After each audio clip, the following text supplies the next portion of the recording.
The Lakers just picked up another strong win without LeBron in the lineup, and the way the team played has people wondering if the offense simply flows better when the ball isn't constantly revolving around one superstar. So the question now isn't just about LeBron's greatness. It's about whether his presence is helping this team win games anymore or if it's quietly holding them back. With Luka and Austin Reeves as a two-man combination with other players, they are really good. With LeBron added to that mix with Luka and Austin Reeves, they are statistically really bad. Fact: the Lakers are better playing without LeBron James. Before we break down the numbers, I want to hear from you. Do you think the Los Angeles Lakers are actually better without LeBron James on the floor, or is this just another overreaction from the media? Let me know in the comments below. We gotta talk about the Lakers, and we have to talk about the dynamic within the Lakers that includes one LeBron James. Mention that Knicks game. The Lakers looked great in that game, and they looked great winning without LeBron James, which has sparked the conversation again of are the Lakers better without LeBron James? What really ignited the discussion was the three-man lineup featuring LeBron alongside Luka Doncic and Austin Reeves. On paper, that trio should be terrifying for opposing teams. You got one of the greatest players of all time paired with an elite offensive creator in Luka and a rising star in Austin Reeves, who has proven he can score, facilitate, and stretch the floor. That combination should be overwhelming, but according to the numbers Mannix referenced, the reality is the complete opposite. When those three share the floor, the lineup posts a negative net rating. Even worse, the offensive rating sits around 109, which would rank near the very bottom of the entire NBA. Of course the Lakers are better without LeBron James, and I'll just couch this by saying this is not saying LeBron's bad, or that he's washed, or that he can't play NBA basketball beyond that season, because that is equally ridiculous. He is still capable of playing at 41, almost 42 years old. Contrast that with the numbers when Luka and Austin Reeves play together without LeBron. Suddenly, the offense explodes. The team averages close to 119 points per game in those situations, and the net rating jumps into clearly positive territory. The ball moves faster, the spacing improves, players look more comfortable attacking the defense. The entire offense appears more fluid. Instead of one player dominating the ball, the offense becomes unpredictable and harder to guard. Defenders can't just load up on a single decision-maker. Without LeBron in the lineup, the Lakers looked faster, more connected, and more confident offensively.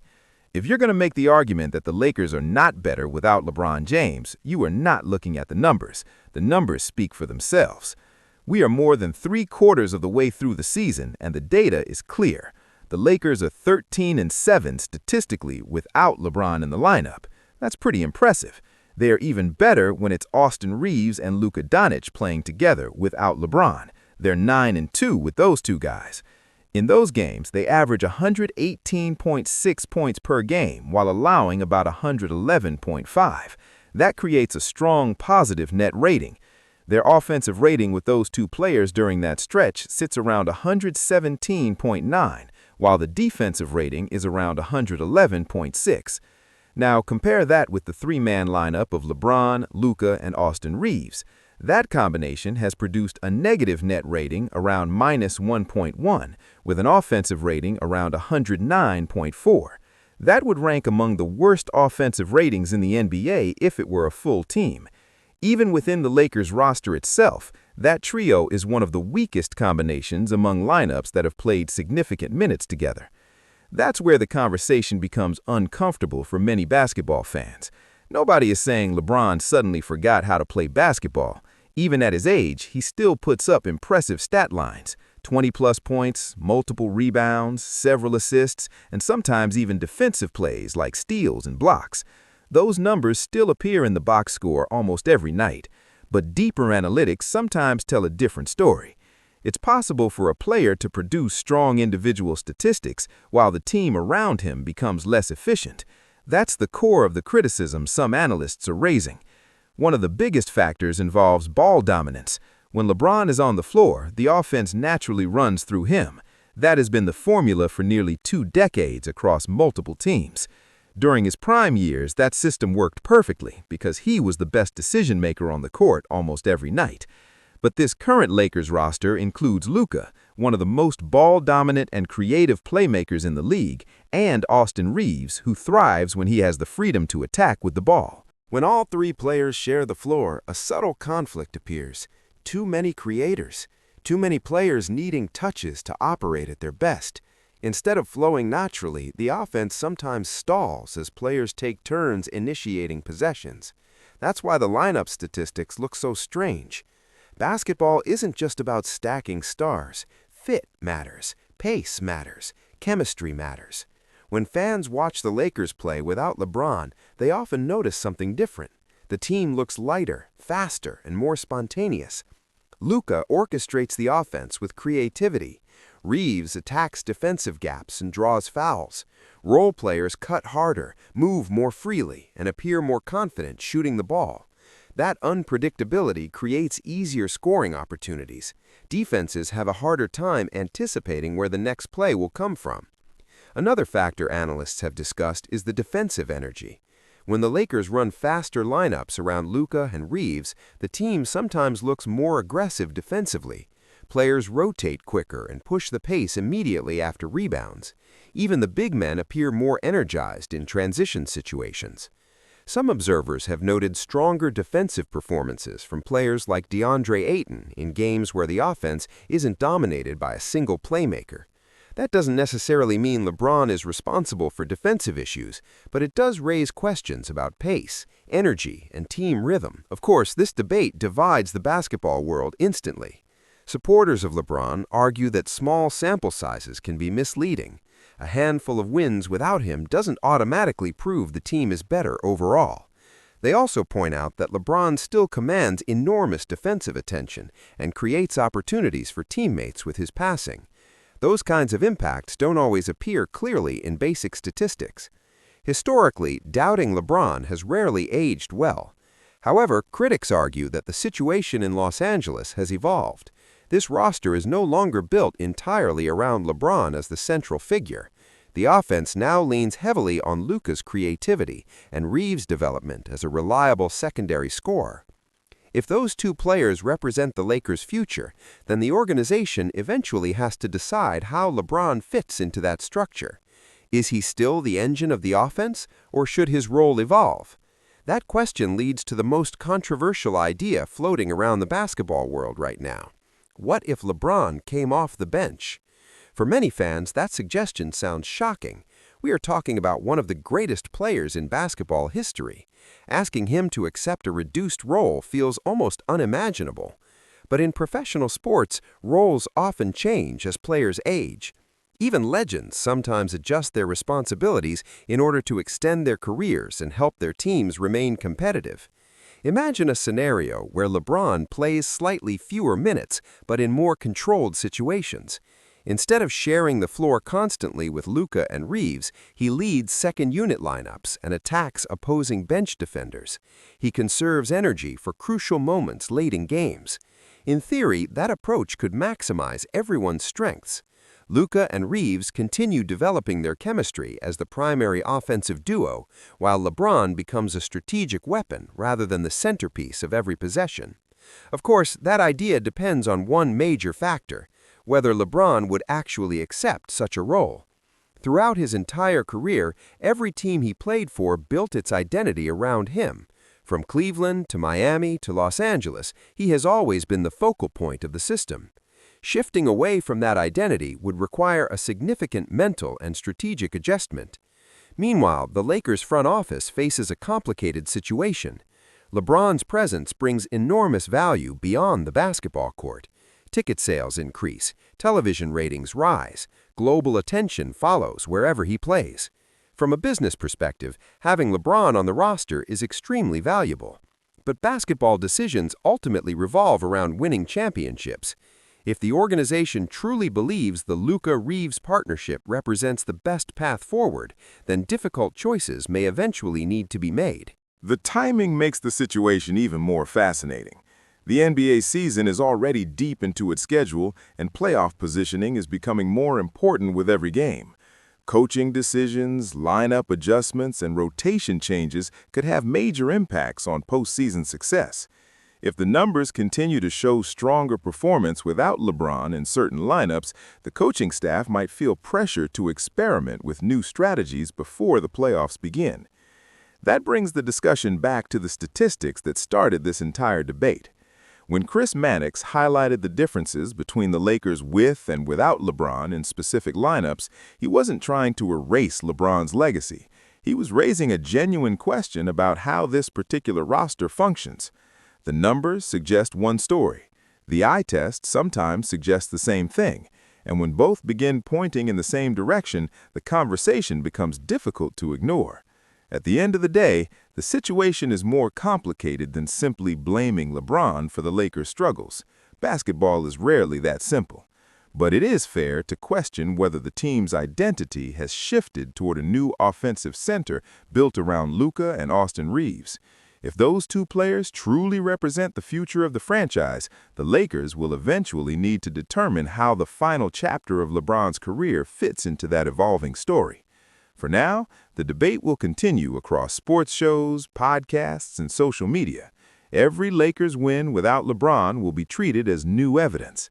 Every dominant LeBron performance will reignite arguments about his value. And somewhere in the middle of all that noise lies the real challenge for the Lakers, finding the balance between honoring a legendary career and building the most effective team possible for the future. Because whether fans love him or criticize him, one thing is undeniable. Few athletes in sports history have generated conversations like LeBron James. And as this season continues, the next chapter of that conversation could shape the future of the Los Angeles Lakers. And as the debate keeps growing, the spotlight only becomes brighter for the Los Angeles Lakers organization. Every single game now feels like a piece of evidence in a much larger argument about the future of the team. When the Lakers win without LeBron James, the conversation explodes across social media and sports shows. When LeBron returns and delivers a big performance, his supporters quickly remind everyone why he has dominated the National Basketball Association for over 2 decades. But what makes this situation so fascinating is how the roster has evolved.